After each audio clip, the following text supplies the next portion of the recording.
Shalom and welcome to 2 Minutes of Torah. This year is entitled Har Habayit number 72, the position of the Minchas Yitzchak, part 2.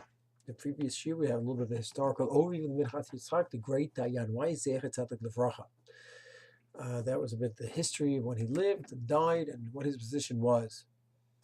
He was finished off his life as the head of the Eidah Haredit. Now it's very, very important that before we analyze his specific psak in Minchas Yitzchak volume Hey Siman Aleph, the 5th volume, the first tshuva, that we have a little introduction to his approach here, which I think reflects many Gedolim's approach to this sugya, to this topic, where how do we approach the Har Habayit? Do we approach it as it's parv? It's a place where you go up. And then if that's the case, so then you might have a lot of restrictions because maybe this can happen, that could go wrong, and just stay away for a half a dozen reasons. Because why get into a problematic area? It's like you're traveling to some place which is on the border international date line, it's right about Shabbat. It's a question whether it's Shabbat or Sunday. Just stay away. Why do you get yourself into a question for? Or do you look at the Har Habayit almost like an aguna? An aguna is a case where a woman, we don't know where the husband is, let's say, the Twin Towers, the Holocaust, and we don't know what happened. So do we say, well, I don't know, maybe she can marry, maybe she cannot remarry? No, we want to try to find a way for her to remarry. We're not going to say, well, because we feel bad for her, she can remarry. But no, because we feel bad for her, we don't want to be an aguna stuck. Therefore, we will search and see if we can find a legitimate permit for her to remarry. But we are looking for a legitimate permit. We're not simply saying, well, let's say, maybe, yes, no. There is an agenda. The agenda is to look to find a legitimate permit to allow to remarry.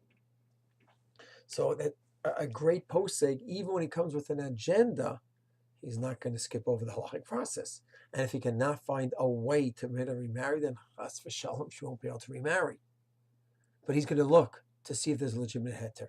With the Har Habayit, what's the premise? Are we coming in looking that this is a great opportunity? Aliyah Har Habayit, Kiva Sha'aretz, remove the Chil Hashem that's going on of having the enemies there, showing the world it's ours, possibly davening there, Mora Migdash. If you look at this as something great, then you may be looking for a legitimate permit. And you will not go in and say, well, it's also because maybe this will happen, that would happen. We're not going to look to create new Isurim or to be machmir like some shita, which is a minor opinion. Because we're coming with the premise to see if there's a legitimate way to halachically permit to go up. So it's two different approaches over here. Neither approach will distort halacha, God forbid, but one approach where there's no interest in going up, we'll say, hey, there's a chumrah there. Why don't we be stringent like that? Oh, there's another reason to be stringent. Let's be stringent like that as well.